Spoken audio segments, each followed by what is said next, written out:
झूठी शान बहुत महंगी पड़ती है। कभी भी झूठी शान के चक्कर में मत पड़ो। एक जंगल में पहाड़ की चोटी पर एक किला बना था। किले के एक कोने के साथ बाहर की ओर एक ऊंचा विशाल देवदार का पेड़ था। किले में उस राज्य की सेना की एक टुकड़ी तैनात थी। देवदार के पेड़ पर एक उल्लू रहता था। वह भोजन की तलाश में नीचे घाटी में फैले ढलवा चारागाहों में आता। चारागाहों की लंबी घासों व झाड़ियों में कई छोटे मोटे जीव व कीट पतंगे मिलते, जिन्हें उल्लू भोजन बनाता। निकट ही एक बड़ी झील थी, जिसमें हंसों का विशाल था निवास था। उल्लू पेड़ पर बैठा झील को निहारा करता। उसे हंसों का तैरना व उड़ना मंत्रमुग्ध करता। वह सोचा करता कि कितना शानदार पंछी है। हंस एकदम दूध सा सफ़ेद, गुलगुला शरीर, सुराहीदार गर्दन, सुंदर मुख व तेजस्वी आँखें।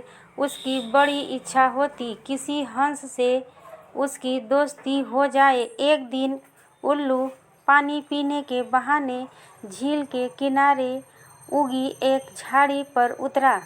निकट ही एक बहुत शालीन व सौम्य हंस पानी में तैर रहा था। हंस तैरता हुआ झाड़ी के निकट आया। उल्लू ने बात करने का बहाना ढूंढा। हंस जी, आपकी आज्ञा हो तो पानी पी लूं, बड़ी प्यास लगी है। हंस ने चौंक कर उसे देखा और बोला, मित्र, पानी प्रकृति द्वारा सबको दिया गया वरदान है। इस पर किसी एक का अधिकार नहीं। उल्लू ने पानी पिया, फिर सिर हिलाया, जैसे उसे निराशा हुई हो। हंस ने पूछा, मित्र, असंतुष्ट नजर आते हो, क्या प्यास नहीं बुझी? उल्लू ने कहा, हे हंस, पानी की प्यास तो बुझ गई, पर आपकी बातों से मुझे ऐसा लगा कि आप नीति व ज्ञान के सागर हैं। मुझ में उसकी प्यास जग गई है, वह कैसे बुझेगी? हंस मुस्कुराया, मित्र, आप कभी भी यहाँ आ सकते हैं, हम बातें करेंगे। इस प्रकार मैं जो जानता हूँ वह आपका हो जाएगा और मैं भी आपसे कुछ सीखूं लूँगा। इसके पश्चात हंस व उल्लू रोज मिलने लगे।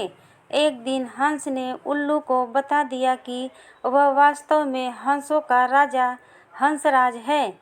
अपना असली परिचय देने के बाद हंस अपने मित्र को अपने घर ले गया। शाही ठाठ थे। खाने के लिए कमल व नरगिस के फूलों के व्यंजन परोसे गए और न जाने क्या क्या दुर्लभ खाद्य थे। उल्लू को पता ही नहीं लगा। बाद में सौंफ इलायची की जगह मोती पेश किए गए। उल्लू दंग रह गया। यह हंसराज उल्लू को महल में ले जाकर खिलाने पिलाने लगा। रोज दावत उड़ती। उसे डर लगने लगा कि किसी दिन साधारण उल्लू समझकर हंसराज दोस्ती न तोड़ ले। इसलिए स्वयं को हंसराज की बराबरी का बनाए रखने के लिए उसने झूठ मूठ कह दिया कि वह भी उल्लुओं का राजा उलकराज है। झूठ कहने के बाद उल्लू को लगा कि उसका भी फर्ज बनता है कि हंसराज को अपने घर बुलाए।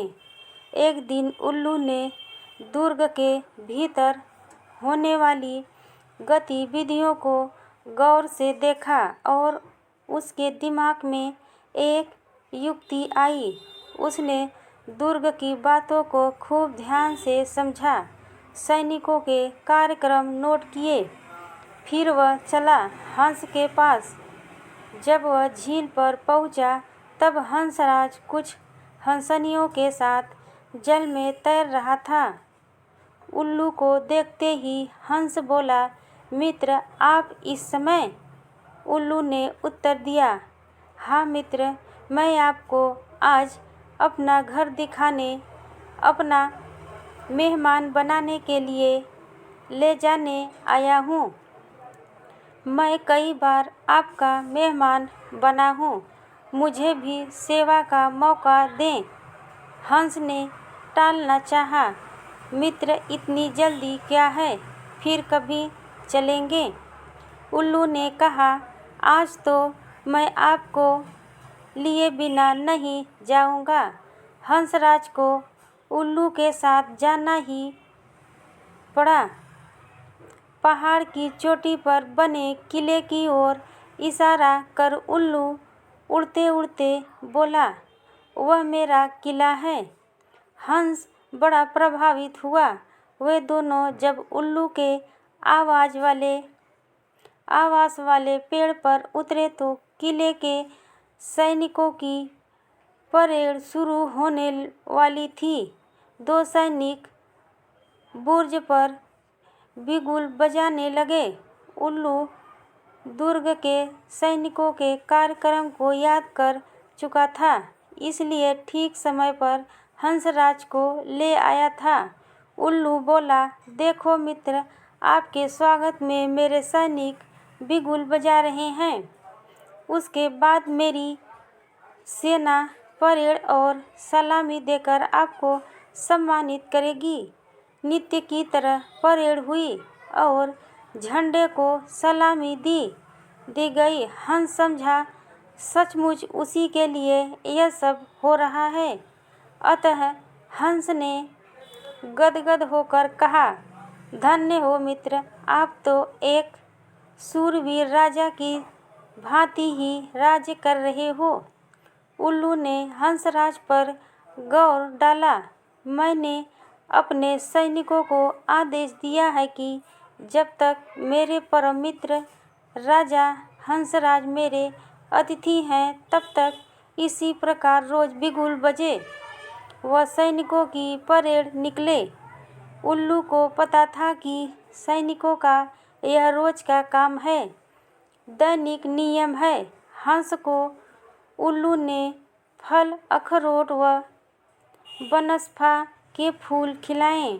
उनको वह पहले ही जमा कर चुका था। भोजन का महत्व नहीं रह गया। सैनिकों की परेड का जादू अपना काम कर चुका था।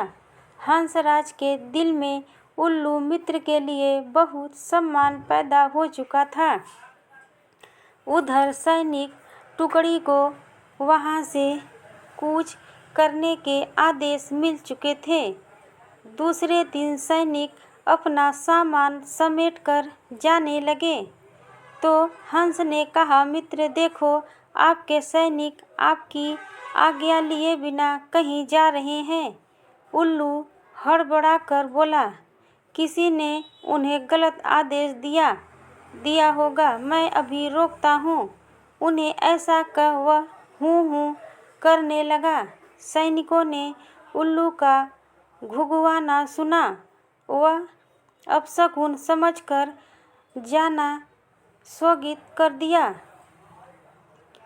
दूस व्यक्ति ने चौथी पत्नी के साथ एक दासी की तरह व्यवहार किया। थारे दिन फिर वही हुआ। सैनिक जाने लगे तो उल्लू घुघुआया। सैनिकों के नायक ने क्रोधित होकर सैनिकों को मनहूस उल्लू को तीर मारने का आदेश दिया। एक सैनिक ने तीर छोड़ा। तीर उल्लू के बगल में बैठे हंस को लगा। वह तीर खाकर नीचे गिरा। वह फड़फड़ाकर मर गया। उल्लू उसकी लाश के पास शोकाकुल हो विलाप करने लगा। हाय, मैंने अपनी झूठी शान के चक्कर में अपना परम मित्र खो दिया।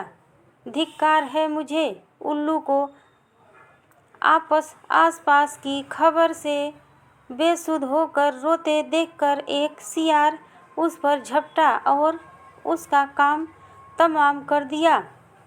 झूठी शान बहुत महंगी पड़ी।